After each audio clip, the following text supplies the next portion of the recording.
Welcome to my next Better Call Saul Season 2 episode review video. Before I get into that though, pretty important, if you aren't caught up to the point where I am, you're rewatching or watching Better Call Saul, or you're just not entirely sure, then you definitely need to take the initiative and pay attention to the episode's title, which of course I'll mention as well as put in the description.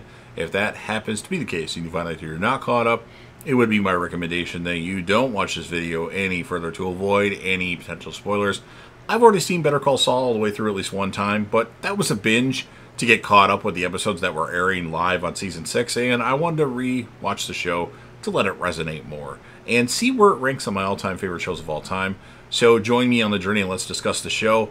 I also did do reviews of Season 6 of Better Call Saul, so if you want to check those out, click right here with about 20 seconds left to go. That's the end screen. That'll be the link to my Better Call Saul Season 6 reviews, as well as I'll put my Breaking Bad content right here, which will include every episode review, seasons ranked, El Camino review, all right there with about 20 seconds left to go in the video. So with all that said, this will be Better Call Saul Season 2, Episode 3. The title of this episode is called Amarillo, and this will be my review reaction recap after just finishing watching the episode. So we start off in Amarillo, Texas. Jimmy leans against the wall of a rundown building as the bus full of Sandpiper Crossing residents slows to stop in front of him. The driver, who has been bribed by Jimmy to stop here, hops out apologizing to his passengers for a hiccup. Jimmy steps aboard, searching for Miss Alma May Urbano, and asks if she received a Davis and Maine class action mailer concerning Sandpiper's overcharging. Other passengers overhear their conversation and pepper Jimmy with questions. He explains that Sandpiper may have overcharged them too and offers to help them get their money back. Shortly thereafter, the seniors file off the bus at their restaurant destination, handing a pleased Jimmy their signed letters of engagement. Back in Albuquerque, Sandpiper's coal council meets at HHM with Chuck again in attendance. So if Jimmy's successful, Chuck wants to see Jimmy fail, so that's why he's coming to the office. Turning to the topic of client outreach, Cliff offers to save Jimmy from having to brag about recently gaining more than 200 new clients in the past few weeks. Suspicious of his success rate in Amarillo from only a single response to their mailer, Chuck asks whether solicitation, which is illegal, was involved.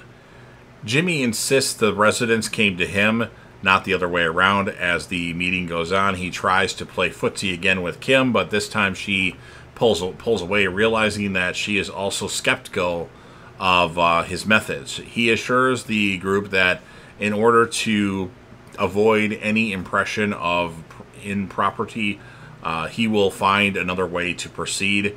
After the meeting, Jimmy chases Kim down and admits to soliciting. Frustrated, Kim reminds him that she went out of a limb to get him this job and that his actions reflect back on her. At Stacy's house, Mike shows Kaylee how to play with a new toy. Satisfied that his granddaughter is entertained, he heads to the kitchen to deliver an envelope of money to help Stacy with her expenses. Mike notes that Stacy appears to be on edge. When he presses, she reveals that she's been hearing gunshots in their neighborhood late at night. Mike insists on staying over to keep the watch, but Stacy firmly turns his offer down. Back at Davis and Maine, Jimmy and Omar review response rates for their class action mailers. Out of the 283 mailers sent to the Sandpiper branch in Colorado Springs, Jimmy is irked to discover that they received 0 responses. In the lobby, he catches Cliff as he heads out for a business trip, speculating that the Sandpiper staff members in Colorado Springs are throwing the mailers away before residents can see them. He pitches an alternate way to reach clients, a highly targeted television commercial.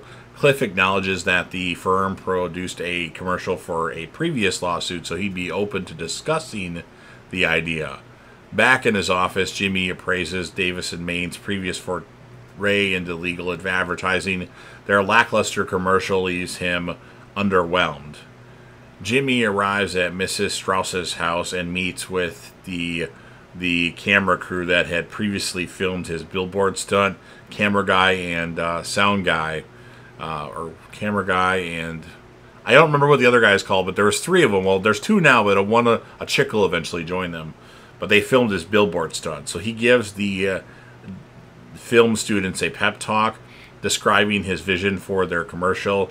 They're interrupted by Mrs. Strauss, who descends from the 2nd floor via her stair chair. Meanwhile, Mike parks across the street from Stacy's house and stays overnight to kind of keep an eye on things. Hours later, he tenses as he hears the gunshots and sees a car driving towards him, but it turns out to be someone just delivering newspapers. The next morning, a sleepless Mike settles into his parking booth. Exhausted, he is alarmed that Stacy calls him in panic. As he pulls into the driveway, she beckons him over to the side of the house and points to a nick on the part of the house. Stacy informs him that she heard gunshots again last night, and one of the bullets struck too close to her home. Mike knows firsthand that this is impossible. He gently suggests that it might have been a dream, but Stacy is adamant. Mike vows to move her and Kaylee out of the house into a safer neighborhood.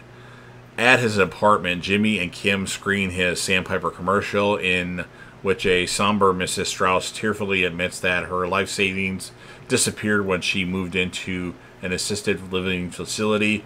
Kim is impressed, but is also surprised Cliff went along with it. Why wouldn't he be? And Jimmy asks, avoiding a direct response. The following day at Davison, Maine, Jimmy broads over whether to show the commercial to Cliff. He strides towards Cliff's office with the VHS cassette in hand, but stops short. He returns to his own office and calls the ad sales department at a television studio in Colorado Springs. Mike visits Caldera to look for more work, and Caldera offers him a low-paying bodyguard job, but Mike requires more money, and Caldera's like, you want next-level pay?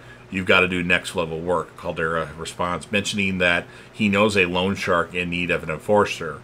Mike refuses to do anything that requires him to hurt people and settles for the bodyguard job instead, and Jimmy paces anxiously in his office as his commercial is about to hit the airwaves.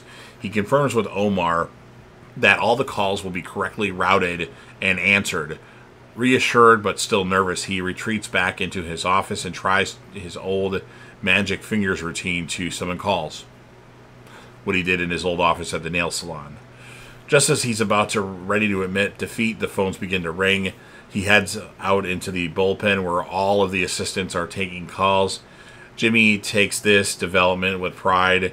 Meanwhile, Stacy and her daughter sleep soundly in Kaylee's tiny bed, having finally convinced Stacy to let him stay at her house. Mike lies awake on her couch. His phone vibrates. Caldera offers him a next-level job from a guy specifically requesting Mike. Jimmy and Kim watch the film Ice Station Zebra over wine and takeout. Their night is interrupted by a call to Jimmy's cell phone. It's Cliff, who is furious at Jimmy for airing a commercial without consulting him or the partners.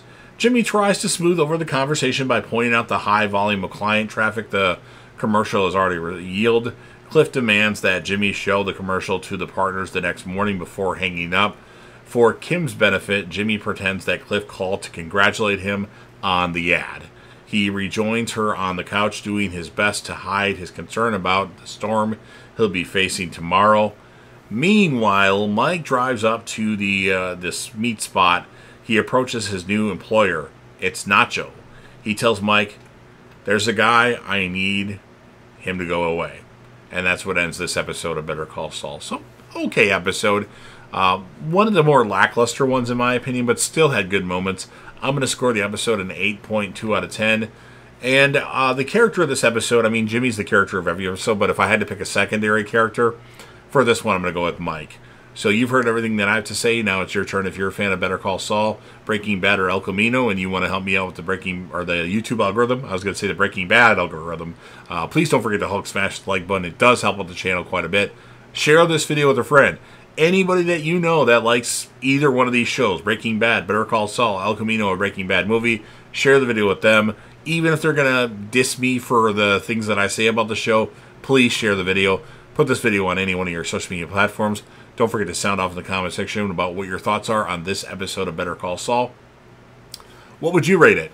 And whom would be your character of the episode? Remember to click right here for my Better Call Saul Season 6 reviews if you want to see those, if you see every episode. Click right here for my Breaking Bad content. And then last but certainly not least, don't forget to hit that sub button. If you're watching the video anyway, subscribe to the channel, join the team, show your damn support, and be a part of something special. And you never know what you're going to see on JDev TV.